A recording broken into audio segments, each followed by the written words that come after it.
اعوذ باللہ من الشیطان الرجیم بسم اللہ الرحمن الرحیم ناظرین محترم و سامعین کرام السلام علیکم ورحمۃ اللہ وبرکاتہ۔ پہلے تو میں آپ کا شکر گزار ہوں کہ آپ میری گفتگو سن رہے ہیں اور انشاءاللہ استفادہ بھی کر رہے ہوں گے، اور خداوند عالم سے بھی یہ ہماری دعا ہے کہ خداوند عالم اس کو ہمارے لیے صدقہ جاریہ قرار دے اور مورد استفادہ لوگوں کے لیے قرار پائے۔ یہ چیز ہماری گفتگو یہ جاری تھی کہ قرآن پڑھتے وقت ہم کہاں کہاں غلطیاں کرتے ہیں۔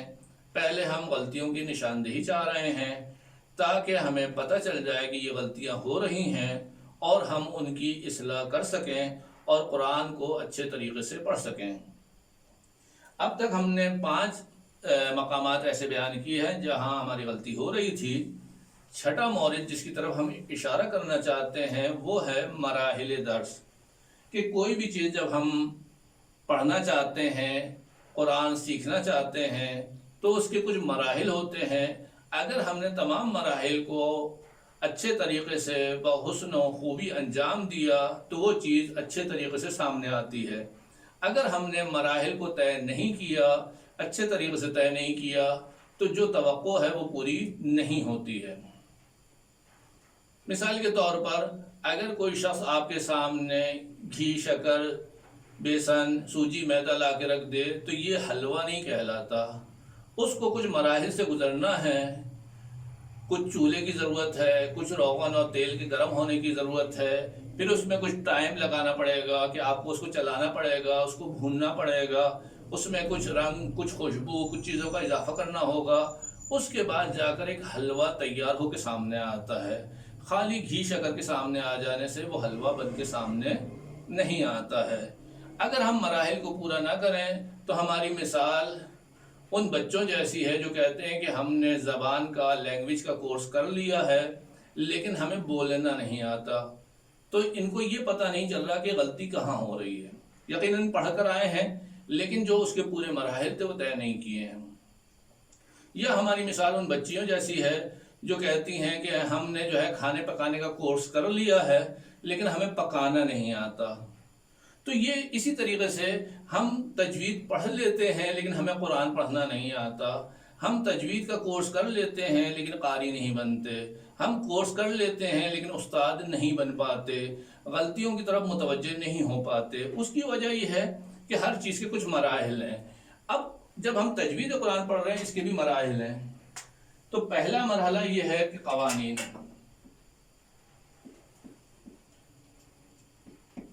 اس کے بعد والا مرحلہ یہ ہے قوانین کا صحیح استعمال۔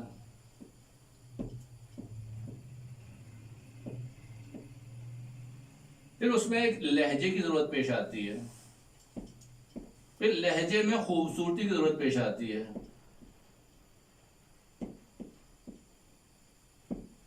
پھر اس کے بعد مرحلہ آتا ہے تدریس کا آگے کہ ہم اس کو دوسروں کو پڑھائیں تو کیا کریں۔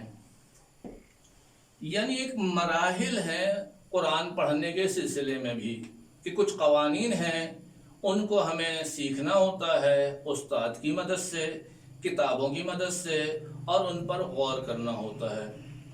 اور اسی میں ایک چیز میں بیان کرتا ہوں کہ خالی قوانین پڑھنے سے ہم میں اعتماد پیدا نہیں ہوتا ہے جب تک کہ ہم ان قوانین کا احاطہ نہیں کر لیتے ہیں۔ اس لیے میں نے ایک مثال شاید پہلے دی تھی، آپ کے ذہن میں ہو، کہ آپ سے کہا جاتا ہے لفظ اللہ پڑھیے، ایک شخص آتا ہے کہتا ہے آپ نے غلط پڑھا ہے، تو ہم فوراً کنفیوز ہو جاتے ہیں اور شک اور تردید میں چلے جاتے ہیں کہ میں نے کہاں غلطی کی ہے۔ لیکن اگر ہم نے قوانین کا احاطہ کیا ہوا ہے تو ہم فوراً اعتماد سے کہتے ہیں کہ اس کے اندر یہ قوانین تھے، میں نے صحیح قوانین کو استعمال کیا ہے، میں نے غلطی نہیں کی ہے۔ اگر غلطی کی ہے تو آپ نشاندہی کیجئے کہ کہاں پر غلطی ہے تاکہ میں استفادہ کروں۔ تو سامنے والے کے ٹوکنے سے ہم کیوں کنفیوز ہوتے ہیں، پریشان ہوتے ہیں، اس کی وجہ یہ ہوتی ہے کہ ہمیں قوانین کا علم نہیں ہوتا، یا قوانین پورے ہمارے ذہن میں نہیں ہوتے، احاطہ نہیں ہوتا، جس کی وجہ سے ہم کنفیوز ہو جاتے ہیں۔ تو قوانین سیکھنا ضروری ہے۔ قوانین کے لیے ہمیں استاد کی ضرورت پیش آتی ہے، قوانین کے لیے ہمیں کتابوں کی ضرورت پیش آتی ہے جن کے ذریعے سے ہم وہ چیز سیکھ رہے ہوتے ہیں۔ دوسرا مرحلہ یہ ہوتا ہے کہ ہمیں قوانین کا صحیح استعمال بھی آنا چاہیے۔ عام طور پہ ایک مثال میں دے رہا ہوں کہ عام طور پہ لوگ مخصوصاً جو بزرگ حضرات ہیں وہ کہتے ہیں ارے قاری کی تو اتنی سانس ہے، ہماری تو سانس بیچ میں ٹوٹ جاتی ہے، ہمارے اندر تو سانس ہی نہیں ہے، ہم سے تو اتنی دیر نہیں پڑھا جا سکتا، ہم تو اتنا نہیں کھینچ سکتے۔ اس کی اصل وجہ یہ نہیں ہے کہ ہمارے پاس سانس نہیں ہے، اصل وجہ جو قانون ہے پڑھنے کے ہم ان کا خیال نہیں رکھ رہے ہیں، رعایت نہیں کر رہے ہیں۔ مثال کے طور پر ہم لفظ بسم اللہ پڑھنا چاہ رہے ہیں تو پہلے ہم اس کو توڑ توڑ کے پڑھتے ہیں تاکہ صحیح پڑھنا سیکھ جائے، جیسے بسم اللہ الرحمن الرحیم، پھر اسی کو ہم ملا دیتے ہیں بسم اللہ الرحمن الرحیم۔ یہ پڑھنے کا طریقہ ہے، سیکھنے کا طریقہ ہے۔ پھر اس میں ہم لہجے کی طرف جاتے ہیں، پھر خوبصورتی کی طرف جاتے ہیں۔ لیکن ابھی ہماری گفتگو چل رہی ہے کہ ہم یہاں کہاں غلطی کرتے ہیں۔ دیکھیے ہم کہہ رہے ہیں کہ ہماری سانس نہیں ہے، ایسا نہیں ہے۔ دیکھیے جب میں نے جملہ پڑھا بسم اللہ الرحمن الرحیم، پہلے مرحلے میں نے سانس لی، اس کے بعد جتنی سانس ہمیں منہ سے خارج کرنا تھی وہاں پر ہم رک گئے، اس سے زیادہ سانس خارج نہیں کی۔ اگر ہم پڑھیں بس، آپ نے ساری سانس جب خارج کر دی تو اب اگلا جملہ جب آپ پڑھیں گے تو وہاں پر کیا ہے، آپ کے پاس سانس نہیں ہوگی، اور ہم سمجھ رہے ہیں کہ ہماری سانس نہیں ہے۔ جیسے ہم تھکے ہوئے آتے ہیں، بھاگتے ہوئے آتے ہیں اور کوئی چیز پڑھنا شروع کر دیتے ہیں تو ہمارا انداز کیا ہوتا ہے، یعنی ہمیں اپنی سانس کے اوپر کنٹرول نہیں ہوتا۔ تو اصل مشکل یہ ہے کہ ہمیں اپنی سانس کے اوپر جہاں پر جتنی سانس خارج کرنا چاہیے، جتنا کنٹرول کرنا چاہیے وہ ہم نہیں کر رہے ہوتے، اور سمجھتے ہیں کہ ہمارے پھیپھڑے کمزور ہیں اور قاری کی تو اتنی سانس ہے، ہماری اتنی سانس نہیں ہے۔ تو اس کی طرف بھی ہمیں توجہ کرنا چاہیے کہ کس طریقے سے قوانین کو استعمال کیا جائے۔ تو ہر چیز کے قوانین ہیں اور ان کا صحیح استعمال ہمیں آنا چاہیے۔ مثال کے طور پر آپ آئے، آپ نے قاری کو سنا، وہ بہت اچھے انداز سے پڑھ رہا تھا، آپ بھی آئے اور آپ نے ایک دم تیزی سے قرآن کو بڑے اچھے انداز میں پڑھنا شروع کر دیا۔ قاری جب پڑھ رہا تھا اس نے بہت سی چیزوں کا خیال رکھا ہے، پہلے گلے کو صاف کیا ہے، دانتوں کو صاف کیا ہے، گلے کو گرم کیا ہے، ریاضت کے ذریعے سے آرام سے آمادہ اور تیار کیا ہے، اس کے بعد ایک مرحلے تک پہنچا ہے، اتنی اس کی پریکٹس ہے، اس کے بعد اسپیکر ہیں، مائک ہیں، سسٹم ہیں جو اس کی آواز کو خوبصورت بنا رہے ہیں۔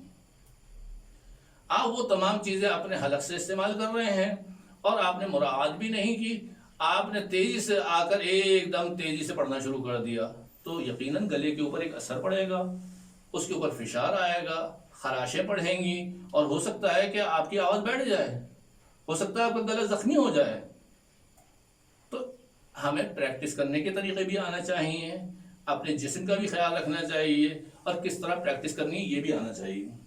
پھر اس کے بعد والا ہمارا مرحلہ ہوتا ہے لہجے کا، کہ ہمیں جس طرح پڑھنا ہے اپنے لہجے میں نہیں پڑھنا ہے، جس زبان کو پڑھ رہے ہیں ان کا لہجہ کیا ہے، اس میں ہمیں عقل سے کام نہیں لینا ہے، اس میں ہمیں کتاب سے کام نہیں لینا ہے، اس میں ہمیں اہل زبان کی کاپی اور ان کی نقل کرنا ہے۔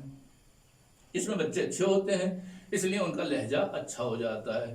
بزرگ اس معاملے میں کیا کرتے ہیں کہ وہ اہل زبان کی کاپی نہیں کر رہے ہوتے، وہ پہلے اپنی زبان میں لے کے جاتے ہیں، وہاں سے ترجمہ کرتے ہیں، تو جس سے لہجہ خراب ہو جاتا ہے۔